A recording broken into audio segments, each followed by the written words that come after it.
Yho, bendinethemba suke athatha i-sharp curve sana zange ndaminxwa nguwaxa bethunani.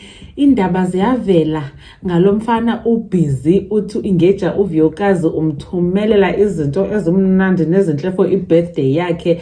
Oko sibhizi sithi congratulations le mini namhlanje, kodwa ilanga litshona sithetha enye. Izigaxa zakhe zingaphandle ziyavezwa one by one. Molweni yinda namkela kuMamgobhozi TV. So guys, uLady Londi isosi yethu sana iye yathetha nobaby mama walo mfana. Lo mfana ke nguXolani. uXolani bekhe watrenda 2 weeks ago, etrendiswa ngenye intombazana ke phofu yona ethi i-girlfriend yakhe, and uXolani bemthembise ba okanye wemthembise uba uzamtshata, but ingxaki ke ngoku uthi uza kwenza uVuyokazi abe ngu-first wife yena abe second.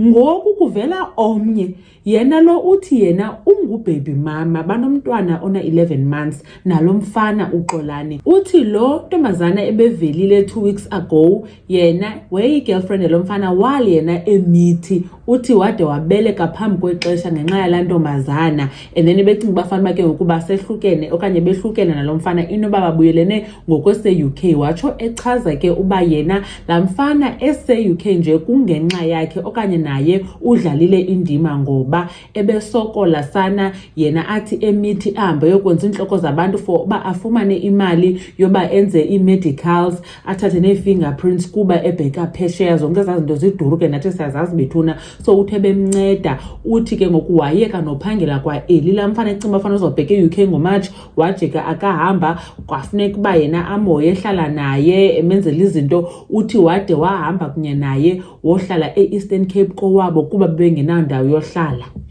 Then umfana ke ngoku wamka ke ebheka e-UK esithi uzawubuya ke for basebenze akhe, kusafuneka ehlawule nomntana lo wabo ngoba caba uthi isibongo sisegameni lakhe. Phofu uthi umfana ewe uyayithanda into nesithembu phakathi nangona ngekho nasithembu kowabo. So uthi ke ngoku uyiveza yonke lento, not uba unengxaki noVuyokazi, but into yenzileyo lo mfana sana uthathe imali kuye for uba kuyothengwa ezaa flowers besizibona nezaa balloons sithi will you marry me kuVuyokazi. Ude ntombazana laa mfana umfowunele wathi kukhona umntu amtyalayo, uboleka imali yoba afuna ubhatala loo mntu. So please, wathi ntombazana anamali, wathi mboyiboleka. Uthi uye kumashonisa wofuna i-500 for uba esithi yena ubhatala umntu oreyda ubaby daddy wakhe imali amtyala yona, kanti ubaby daddy uzayobhatala ezaa nto sizibona zinikwe uVuyokazi. So ucathukiswa yiloo nto leyo ke ngokuba emyuza ngolo hlobo. Hayi,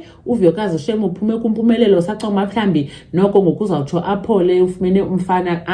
Ingathi lo mfana uwesi nakunompumelelo xa nijongile, inoba kasahleki utirelo nompumelelo. Kuthiwa ke lo mfana uyayithanda le nto dibana namantombazana abesethetha ngemitshato, ngoba nala mangcobo caba lo bekhalaza 2-3 weeks ago esithi kudlalwe ngayo okanye lo mfana udlala ngaye ufuna umenza u-second wife. Yena qala caba wathandana naye wathembisa ngomtshato bengekadibani, which is the same thing le ayenza kuVuyokazi. Kuthiwa akabakadibani noVuyokazi njengoba nje sesithi nje uzamtshata. Yho, hayi sana madoda bethunani, uba niyafuna uyiva yonke le nto ke ningaya kuMgosi Entertainment apha ku-YouTube. Le ntombazana iyalibalisa lonke ibali lakhe nalo mfana nento zokuxabana kwabo, like ii-details guys. Yho, Mamgobhozi uyabulela kakhulu ngokuthi nibukele le video. Khanikhe nitsho nani uba nicinga ntoni ngayo yonke le nto. Bye.